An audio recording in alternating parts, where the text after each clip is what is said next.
I wanted to make pixel art landscapes more fun to draw.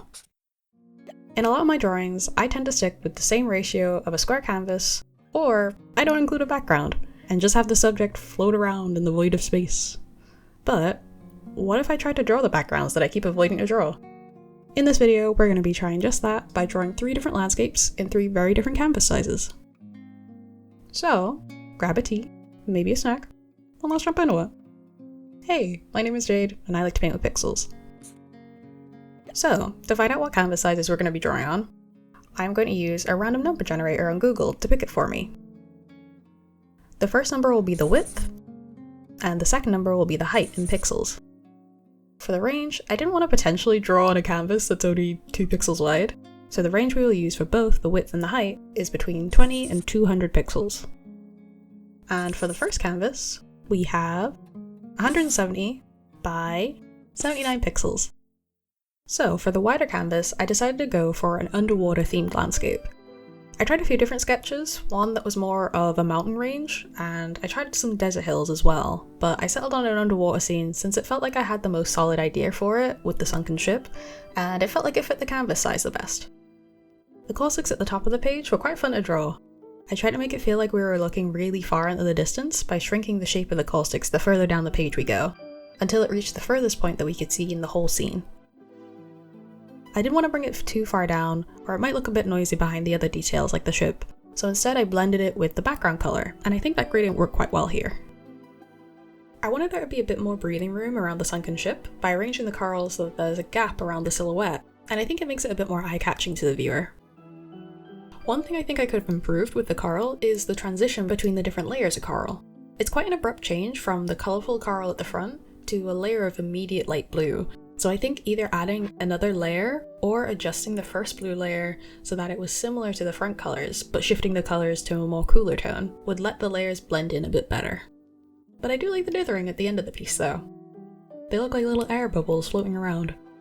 For the second canvas we have 149 by 192 pixels. For the second canvas, I only did 2 sketches. I went for a farmland scene, but I did also try a cliffside landscape, where a boat looked like it just pulled ashore to a cove in the middle of the night. But I wasn't sure about this one. The fields and the pattern that the farmland created felt more appealing for me to draw today. And who knows, maybe I'll revisit the other sketches another time, because I do quite like the backstory hidden within the cliff sketch.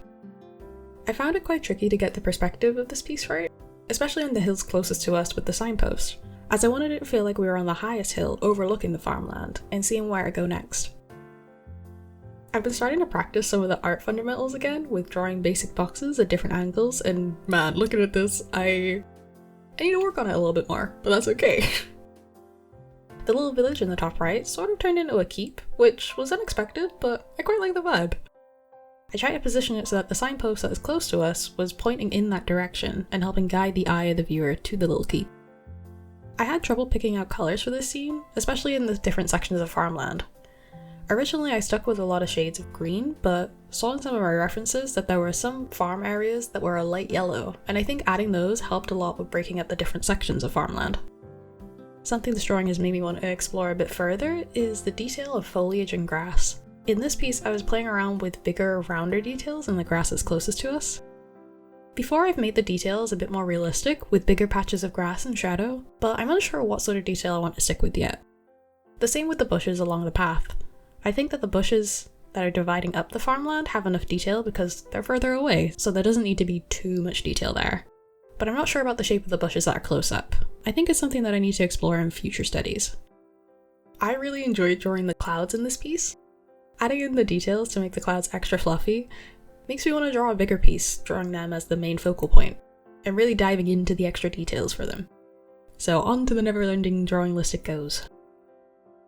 For our final and third canvas, we have 29 by 183 pixels. Yep, we had to have one that was a really funky shape. It had to be done. Surprisingly, I sort of knew what I wanted to do for this, even though it's such an odd shape for a canvas. I think the limitation helped me narrow down my options quite quickly, as the narrow width meant that some landscapes that are known for covering a wider surface area, like mountains and deserts, didn't feel as possible with this canvas size. So I tried to embrace the canvas size by drawing a really tall waterfall instead. I noticed in all my sketches for these, I kept adding in little points of interest, like the sunken boat in the first one, and the little keep in the second, and now a bridge for this one. I wanted to add some sort of storytelling element to the piece, and make someone feel curious of how did this thing get here in the first place, or what is that place like that's really far off in the distance. I also wanted these spaces to feel quite grand in scale, and I think that's also why I added in the points of interest, as a comparison for scale. It feels especially noticeable in the bridge for this scene. I wasn't convinced that the waterfall would look that big on its own, but adding in the tiny bridge I think helps show the sheer height of the waterfall and how tall it is. I think adding a character could also create a similar effect, just allowing you to have something to compare to for scale. Another thing I noticed from this exercise is that adding in details is probably my favourite part of the drawing process. I feel like sometimes I can hit a slog or a dip in motivation for drawing when I'm in the middle of the blocking out stages. Not quite the start where I have to do the sketch, but it's also not the stage that's ready to add in the details yet, which I find to be the fun part. It's the moment I most likely need to say to myself that I have to trust the process because it doesn't look the best at that point, and that's probably why my motivation dips a bit.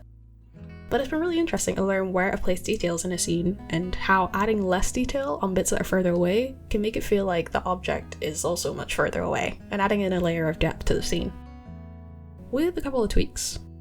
Here are the final results.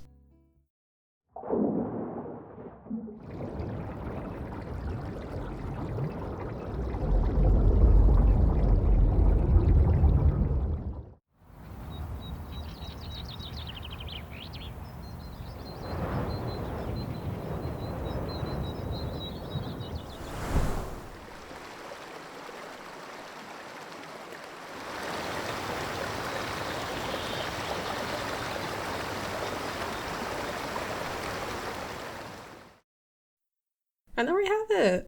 I'm really glad I gave this a go, and we'll definitely try this again in the future. I feel like it helped me learn a lot of what I enjoy about the drawing process, and some things that I'd like to focus on in future drawings. If you gave this a go yourself, tag me in your post! My socials are linked in the description, and I'd love to see what y'all create. I hope you enjoyed this video.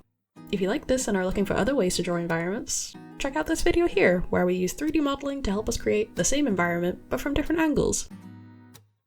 And I'll see you in the next one. Take care out there. Goodbye!